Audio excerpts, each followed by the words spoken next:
Hi folks, Lights and Gear is here, and I wanted to embellish on something which we spoke about in our review of the Jetbeam WL-S2 LED flashlight.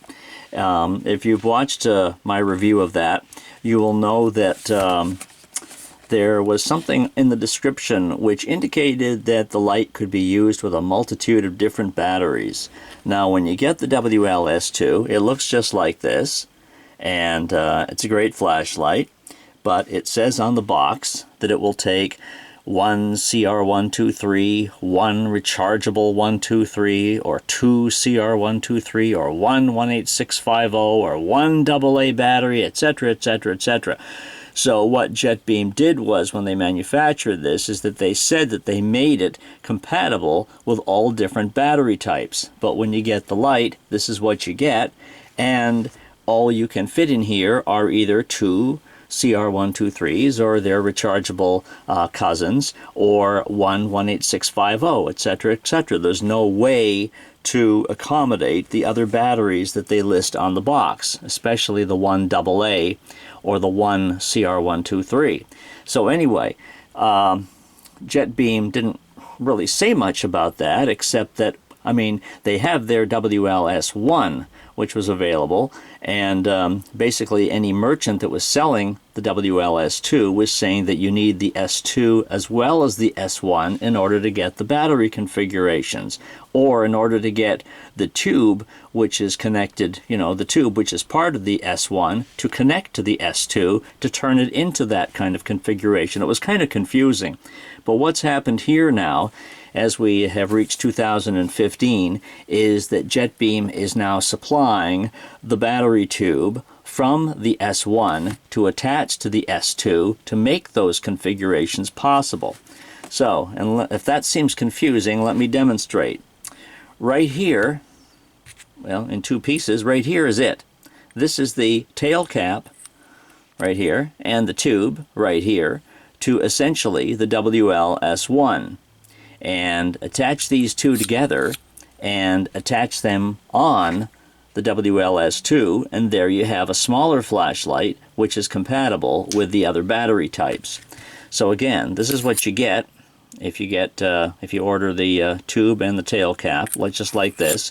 It'll attach together, and it actually goes in two stages.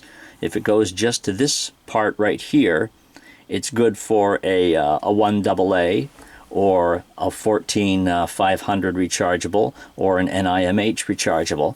If you turn it all the way down here to the base, then it's good for a 1 CR123 or its rechargeable 16340 cousin. Alright, so I'll demonstrate here. I've got it turned down, or screwed just to, tightened if you will, to that one area, to that one stop. So let me take the tail cap off the original light, or take the whole thing off. Tube and tail cap, we'll take that off the WL-S2, and here is the new attachment. So let me take a battery. Let's start with a 14500 rechargeable. Trustfire aren't the very best brands, but I do have other better 14500 brands, but I just happen to have this one handy. But I mean, these particular ones are okay.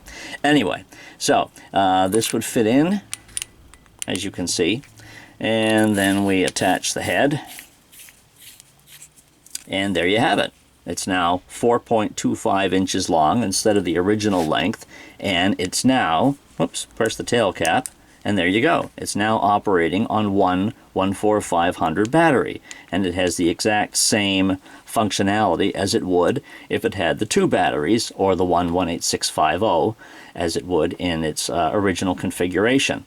And this still works the same as far as the mode switch, and it also has the battery indicator within the mode switch, and it works the same way. Shows you here where only half the voltage of the battery is left by only lighting up one side of the mode switch. But anyway, that's it, and it now works like that. There's the there's the voltage indicator right there, showing that the battery is good. Anyway, let's take this off here. Take this battery out, And over here I have an NIMH. The one thing which I was just going to demonstrate briefly was that it's not nearly as bright, but if you use an NIMH versus a 14500, you're not going to get nearly the same brightness. It'll be 10 times brighter with the 14500 lithium than it is with an NIMH or a standard AA alkaline, but it will take both those.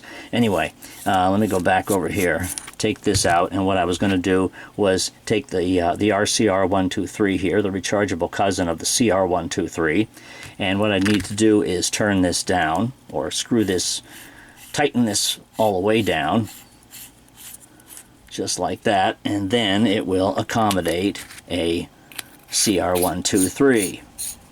And again, you'll get a lot brighter light with an RCR123, the rechargeable variety, than you would a standard disposable CR123.